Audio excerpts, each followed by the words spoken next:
Quincy with Realty One Group Complete. This gentleman I have here with me is a longtime friend, a former boss of mine, Nathan Thompson. So Nathan, thank you so much for joining me today and doing this video as well. Sure, of course. Of course. So the reason why I have Nate here is because with me being new in the business, I haven't really had a chance to get any like actual testimonial videos. So I'd asked Nate if he would be down to kind of sit down and just go over some questions to really talk about what he thinks my work ethic from working with him in the past and things that I've done can translate into my real estate services and how I can be a better service to everyone out there. So Nate, obviously they know who you are, and can you give a rundown of it, what it was that you were doing and how we kind of got to know each other? When I first met Quincy, I was a store manager for Vans. Met Quincy when he was 16 years old. Came in applying for a job and actually ended up hiring him. Yeah. So when you did initially interview me, what were some of the key things that stood out and basically how'd you hire me? One of the biggest things that stood out with Quincy was his personality. He's really stood out amongst the crowd, really energetic and engaging in the conversation. It was a group interview, so again, he stood out amongst all the people he was talking with. Awesome. Now, over the course of time of us working together, what would you identify as my strengths?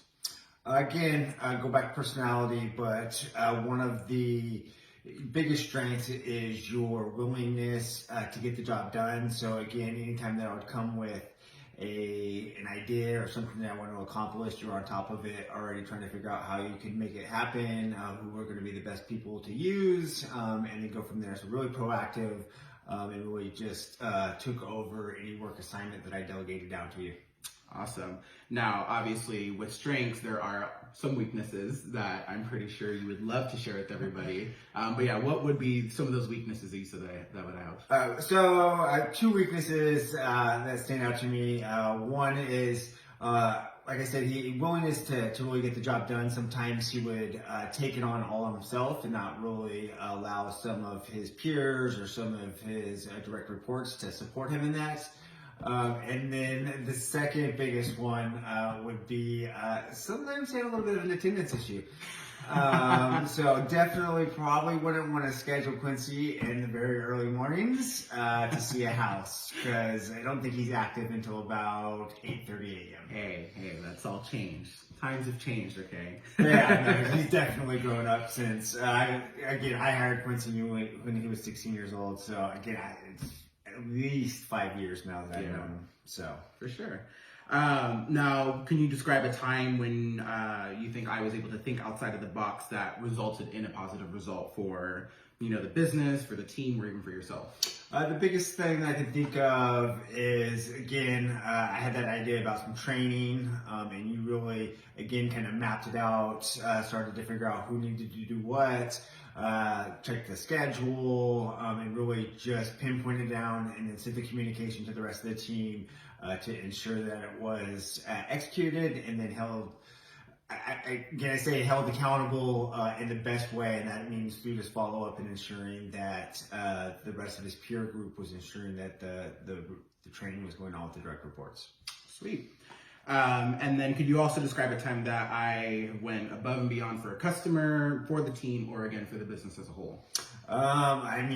Pretty much every day he came to work, applied himself like that. Again, there's situations where I think we had bulk buyers that he would make sure that he contacted them, ensured that we had adequate coverage for their visits, pulled all of the product that they needed ahead of time. Again, started to have relationships where he really understood what that customer wanted and would, before he would even notify the customer, already have some samples ready to go for him.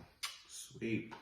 Now, how do you think my experiences from working in retail and under your supervision will translate to my services as a real estate agent? Quincy always knows that it always comes down to the customer. He's going to do what he needs to do to find a customer. So like in a retail setting, that's, checking online, checking out their stores, doing whatever he needs to do to find the customer's wants and needs. So again, I think that will translate directly to an amazing real estate agent to really, one, it's going to listen to the customer and understand what they want to get, and then go out there and find that for them, and do everything he can to really narrow down that location for them. Awesome. Now, the big question, especially within the real estate business, is where, you have to trust someone. So would you say that I'm a person of trust? And, what may have I done for you, either business or even personal, that allowed me to gain your trust? Yeah, I definitely trust Quinn. Like I said, I've known him for a long time. When my family and I go on vacation, I actually gave Quincy the keys to my house, ask him to caretake for my pets, for all of my plants, and just ensure that my house is okay. So again, giving the keys to somebody's house is a pretty big deal to me. So. I was actually wondering if you were going to pinpoint that out, because I think that's probably the biggest level of trust that I probably have gotten from you. Now, what would you say to someone who may have been or may have or will be a little bit hesitant of using my services? Again, I totally understand. He's the new kid on the block, but for me, the new kids on the block always have something to prove. So again, he's going to put forth the best effort to really go out there and get you what you need, and then just he has that insatiable appetite to do what's right for the customer and not stop until he gets it done. So perfect.